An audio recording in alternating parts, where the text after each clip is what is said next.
Hello guys, welcome to Exam Favourite. आपका Exam Favourite channel में फिर से स्वागत है। और ये रही आपकी 11th नंबर की क्लास, ठीक है। और चलते हैं हम लोग डायरेक्टली क्लास के ऊपर में। अगर से चैनल को आपने सब्सक्राइब नहीं किया है, नए हैं, तो चैनल को सब्सक्राइब कर लीजिए और बेल आइकन कॉल कर लीजिए, ठीक है। तो बिल्कुल चल रहे हैं हम क्लास के ऊपर में। और ये रहा आपका पहला क्वेश्चन।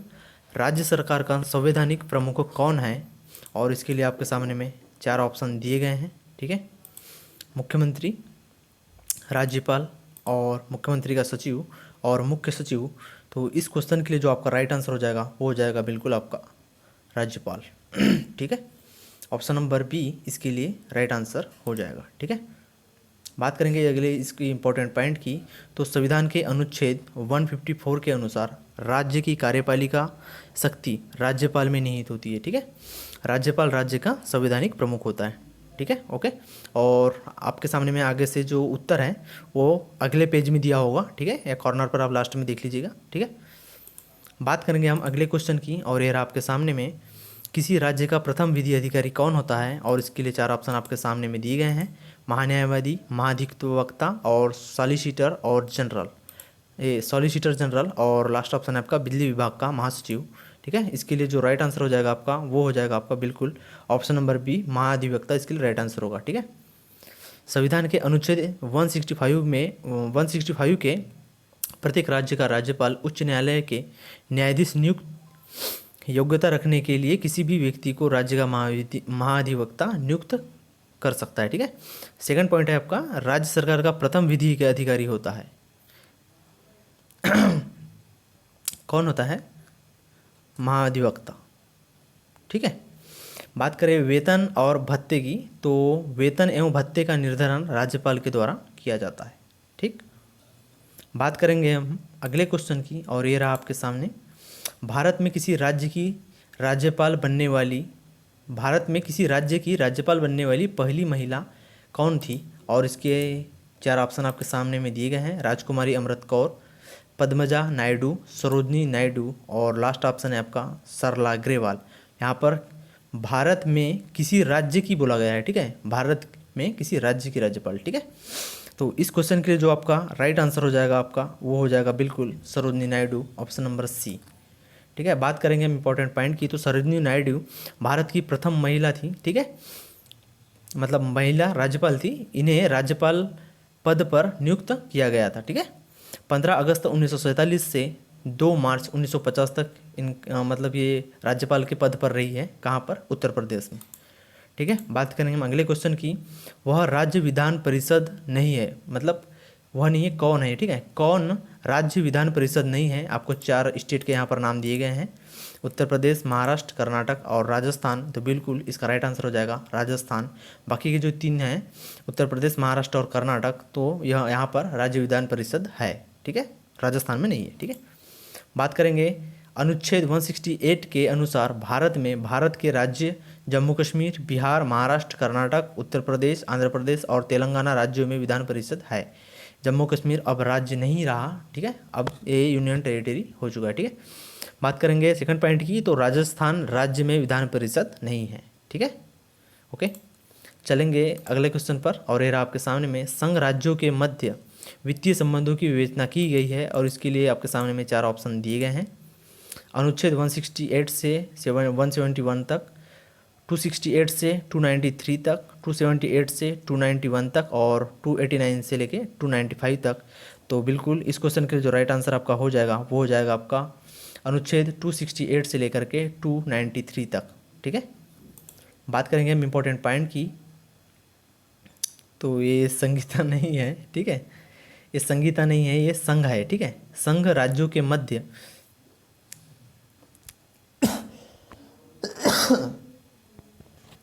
ये संहिता नहीं है, संघ है, ठीक है। संघ राज्यों के मध्य विद्युत नहीं है ये, ठीक है, माफ़ी चाहेंगे यार, मिस प्रिंट हुआ है, ठीक है। ये है वित्तीय संबंधी, ये वित्तीय है, ठीक है। वित्तीय संबंधी भारतीय संविधान के भाग 4 अनुच्छेद 168 से लेकर, ये बहुत मिसप्रिंट हुआ यार, इतने मिसप्रिंट कैसे, 168 से लेकर 293 तक किया गया है, ठीक है। भारत की संचित निधि, आकस्मिकता निधि तथा वित्त आयोग संघ राज्यों के अधिरोपण और संग्रहित को सम्मिलित किया जाता है, ठीक है, संविधान के भाग 4 के आर्टिकल 168 से, यहाँ पे ये ठीक है, वो 68 नहीं 168 है, ठीक है, 168 से लेके 293 तक।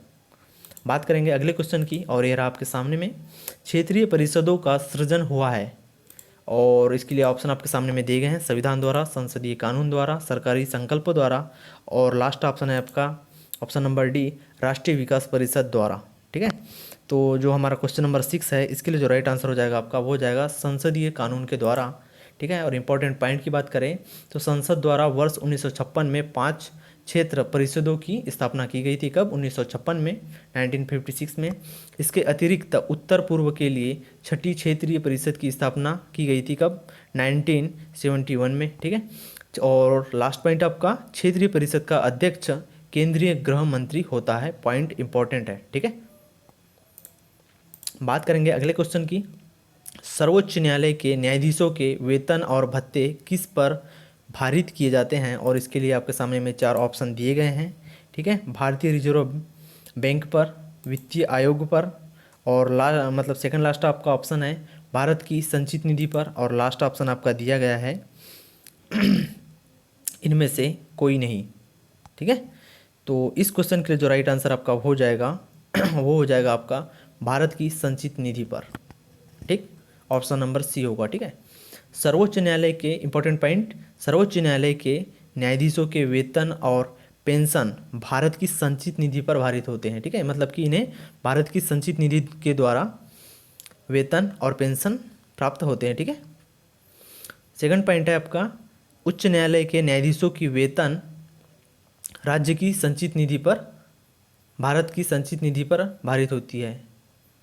उच्च न्यायालय यहाँ पर, ठीक है, ये भारत नहीं आएगा। ठीक है, यहाँ पर उच्च न्यायालय के न्यायाधीशों की जो वेतन होती है वो राज्य की संचित निधि पर निर्भर होती है। ठीक है, ये इतना कुछ नहीं है। ठीक है, राज्य की संचित निधि पर निर्भर होती है बस। बात करें आगे अगले क्वेश्चन की, और ये रहा आपके सामने में, जिला न्यायालयों के न्यायाधीशों की नियुक्ति किसके द्वारा की जाती है, और इसका 4 ऑप्शन आपके सामने में दिए गए हैं, राज्यपाल, मुख्यमंत्री, विधि मंत्री और राष्ट्रपति। तो बिल्कुल इसके लिए जो राइट आंसर हो जाएगा आपका, हो जाएगा आपका ऑप्शन नंबर ए, अर्थात राज्यपाल। ठीक है, जिला न्यायालय के न्यायाधीशों की नियुक्ति राज्यपाल के द्वारा की जाती है। ठीक है, और उच्च न्यायालय के परामर्श के द्वारा की जाती है। ठीक है, अनुच्छेद 233 के अनुसार जिला न्यायाधीशों की नियुक्ति करने के लिए कम से कम 7 वर्ष का अधिवक्ता होता है, मतलब एक्सपीरियंस जो होता है वो 7 वर्ष का होता है। ठीक है, अनुच्छेद 233 से लेकर के 237 तक जिला न्यायालय के 2 प्रकार हैं। ठीक है, पहला प्रकार अपराधी कार्यालय, और सेकंड प्रकार है आपका दीवानी न्यायालय। ठीक है, ये अपराधी न्यायालय और सेकंड है दीवानी न्यायालय, कार्यालय नहीं है, न्यायालय है। ठीक है, बात करेंगे हम अगले क्वेश्चन की, और ये रहा आपके सामने, निम्नलिखित में से अभिलेख न्यायालय कहा जाता है, किसे कहा जाता है। ठीक है, तो इसके लिए आपके सामने में 4 ऑप्शन दिए गए हैं। ठीक है, केवल उच्च न्यायालयों की, मतलब की नहीं, वो को है। ठीक है, केवल उच्च न्यायालय को, केवल न्यायालय को, या फिर उच्च न्यायालय और उच्चतम न्यायालय को, और लास्ट ऑप्शन है आपका ऑप्शन नंबर डी, जनपद न्यायालय को। ठीक है, तो इस क्वेश्चन का जो आपका राइट आंसर हो जाएगा वो हो जाएगा आपका उच्च न्यायालय और उच्चतम न्यायालय को। ठीक है, उच्च न्यायालय और सर्वोच्च न्यायालय को। ठीक है, उच्चतम बोलो या सर्वोत्तम बोलो, ये सर्वोच्च बोलो। ठीक है, बात करें हम इंपॉर्टेंट पॉइंट की, तो अभिलेख न्यायालय संविधान के अनुच्छेद 229 उच्चतम न्यायालय के द्वारा किया जाता है। यह आर्टिकल आपका 229 उच्चतम न्यायालय के द्वारा किया जाता है। ये न्यू गलत है, यहाँ पर मिसप्रिंट हुआ है। ठीक है, बात करेंगे अगले पॉइंट की, तो अनुच्छेद 129 के अंतर्गत उच्चतम न्यायालय जाने का प्रावधान किया गया है। प्रदान नहीं, प्रावधान है, बहुत मिसप्रिंट हुआ है, कोई दिक्कत नहीं है, आपको बता दिया जा रहा है। ठीक है, आप समझदार है। बाकी आगे न्यायिक पुनर्विलोकन प्रचलित है, और इसके लिए आपके सामने में 4 ऑप्शन दिए गए हैं। ठीक है, केवल भारत में, केवल अमेरिका में, केवल ब्रिटेन में, या फिर लास्ट ऑप्शन आपके सामने में दिया गया है भारत और अमेरिका दोनों में।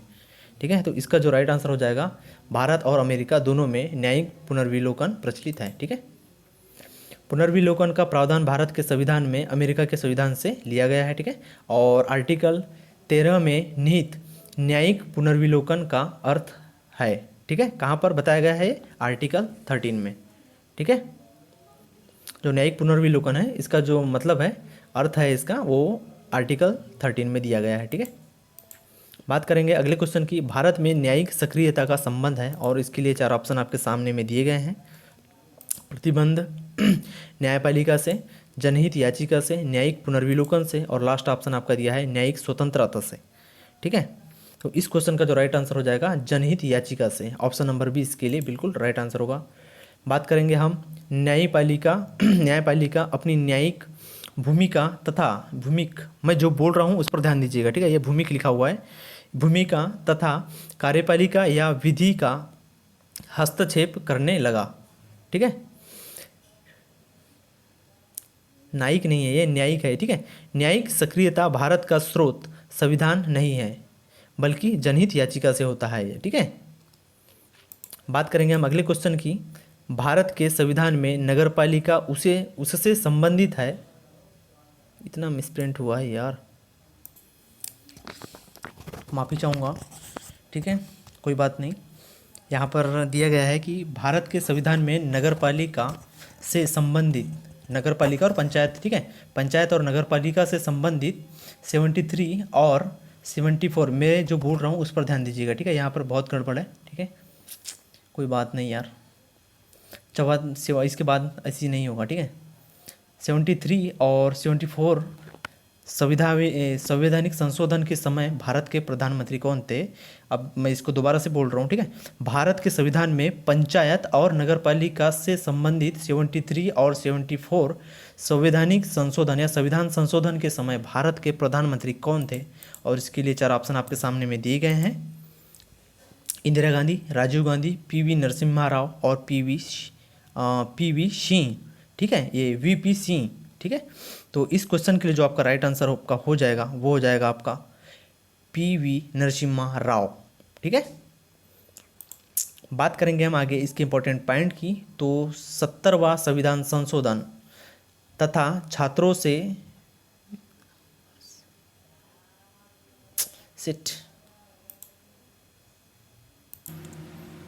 तो हम बात करें इसके इम्पोर्टेंट पॉइंट की तो पंचायतों से संबंधित 73वां संविधान संशोधन, नगरपालिका पंचायतों से जो संबंधित है वो 73वां संविधान संशोधन है, और नगरपालिका से 74वां संविधान संशोधन, मतलब कि 74वें संविधान संशोधन से नगरपालिका कब 1992 में किया गया। ठीक है। भारत के प्रधानमंत्री पीवी नरसिम्हा राव थे। कब थे ये? 73वां और 74वां जो संविधान संशोधन हुआ, ठीक है, उस टाइम पर भारत के जो प्रधानमंत्री थे वो पीवी नरसिम्हा राव जी थे। ठीक है। और जिनका कार्यकाल 20 जून 1991 से 16 मई 1996 तक था। ठीक है। बात करेंगे हम आगे अगले क्वेश्चन की, और ये रहा आपका अगला क्वेश्चन। भारत में पंचायती राज व्यवस्था लागू करने वाला प्रथम राज्य है, और इसके लिए 4 ऑप्शन आपके सामने में दिए गए हैं। हरियाणा, गुजरात, राजस्थान और आंध्र प्रदेश। तो बिल्कुल इसका राइट आंसर हो जाएगा आपका क्या हो जाएगा? ऑप्शन नंबर सी, राजस्थान हो जाएगा। ठीक है। 13वें नंबर के लिए जो राइट आंसर होगा आपका वो हो जाएगा ऑप्शन नंबर सी। बात करेंगे हम इम्पोर्टेंट पॉइंट की।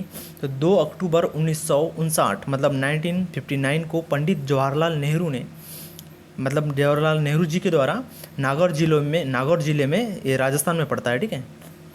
नागौर जिले में पंचायती राज का आरंभ किया गया या फिर प्रारंभ किया था। ठीक है। 2 अक्टूबर 1959 को जवाहरलाल नेहरू के द्वारा राजस्थान के नागौर जिले में पंचायती राज आरंभ किया गया था। ठीक है।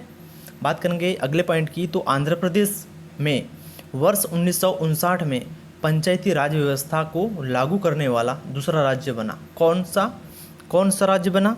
आंध्र प्रदेश दूसरा राज्य बना। ठीक है। पंचायती राज लागू होने वाला पहला राज्य राजस्थान और दूसरा राज्य आंध्र प्रदेश। ठीक है।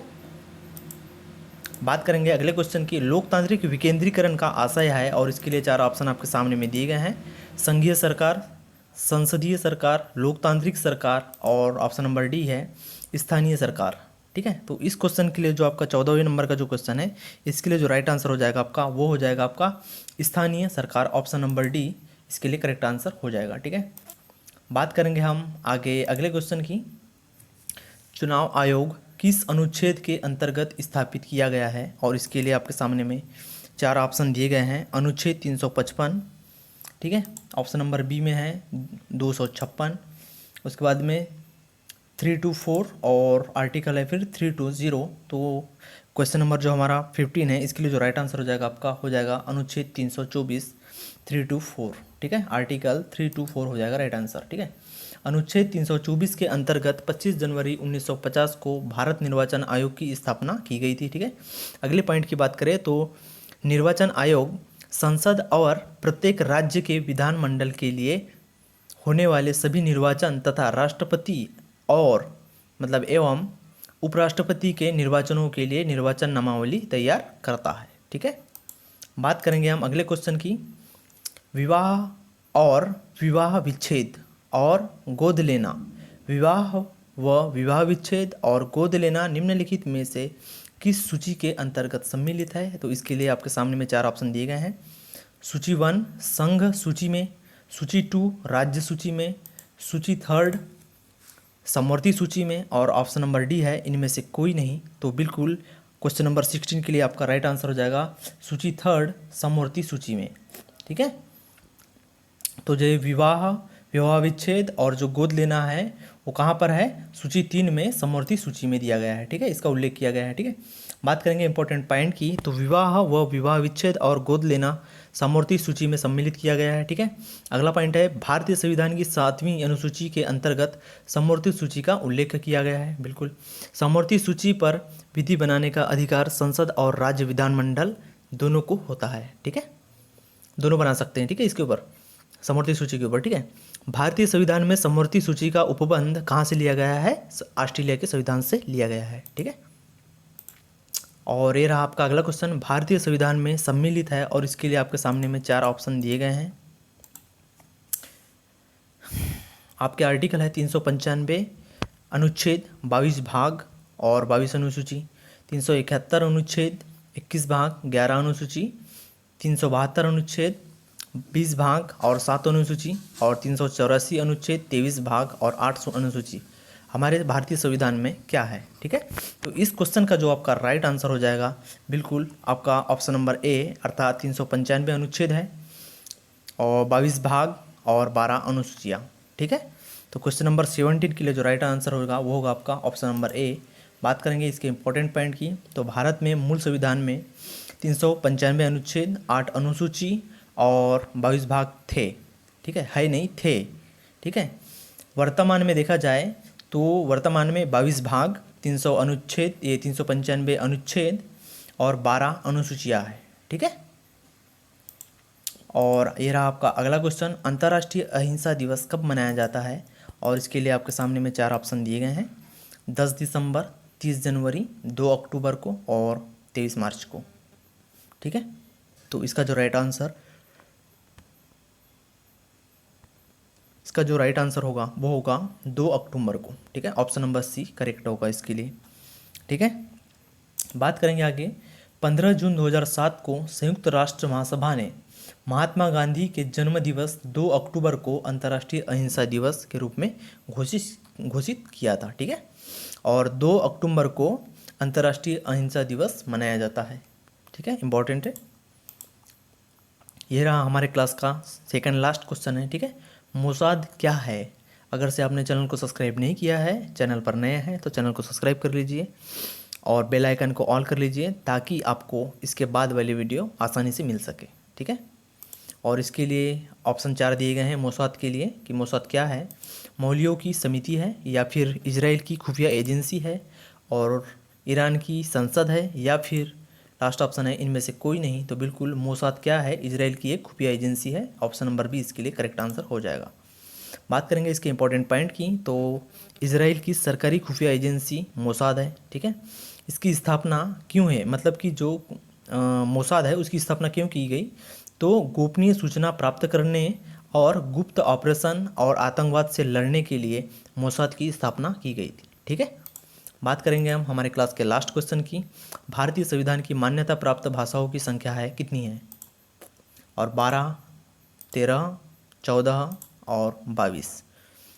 तो बिल्कुल इसके लिए इसका जो राइट आंसर आपका हो जाएगा क्वेश्चन नंबर 20 का वो हो जाएगा आपका 22 हो जाएगा, ठीक है। 22 भाषाएं हैं, ठीक है। 12 तो अनुसूचियाँ है ना, ठीक है। 12 अनुसूचियाँ है और 22 भाषाएं हैं, ठीक है। 22 भाषाएं नहीं है यार, मैं भी कहाँ के कहाँ जा रहा हूँ। भारतीय संविधान की मान्यता प्राप्त भाषाओं की संख्या कितना है, मतलब संख्या कितनी है, तो इसकी संख्या तो 14 है। ऑप्शन नंबर सी इसके लिए राइट आंसर हो जाएगा, ठीक है। तो भारतीय संविधान की मान्यता प्राप्त भाषाओं की संख्या कितनी है, 14, मतलब कि ऑप्शन नंबर सी इसके लिए राइट आंसर हो जाएगा, ठीक है। बात करें हम इसके इम्पोर्टेंट पॉइंट की, ठीक है। बात करेंगे हम इसके इम्पोर्टेंट पॉइंट की, तो ये रहे आपके सामने में। संविधान की 8वीं अनुसूची में मूल संविधान की कुल कितनी भाषाएं थी, 14 भाषा थी, ठीक है। वर्तमान में कितनी भाषा है, 22 भाषाएं हैं। और यहाँ पे क्वेश्चन में क्या बोला गया है, भारतीय संविधान की मान्यता प्राप्त भाषाओं की संख्या थी, ठीक है। मतलब संख्या है, बोला गया भाषाओं की संख्या है, तो 22 और थी बोला जाता तो बिल्कुल आपका 14 हो जाता, ठीक है। तो वर्तमान की बात करें तो 22 भाषाएं हैं, ठीक है। वर्तमान में 22 भाषाएं हैं तथा 21वें संविधान संशोधन अधिनियम 1967 से सिंधी और 71वें संविधान संशोधन से अधिनियम से कोंकणी भाषा, नेपाली भाषा और मणिपुरी भाषा, और 92 संविधान संशोधन अधिनियम से 92 संविधान संशोधन अधिनियम 2003 के द्वारा बोडो, डोंगरी, संथाली और मैथिली को 8वीं अनुसूची में शामिल किया गया, ठीक है। बिल्कुल इसका right answer option number D होगा, ठीक है। तो भारतीय संविधान की मान्यता प्राप्त भाषाओं की संख्या कितनी है, 22, ठीक है। थैंक यू सो मच, मिलेंगे आप अगले वीडियो में।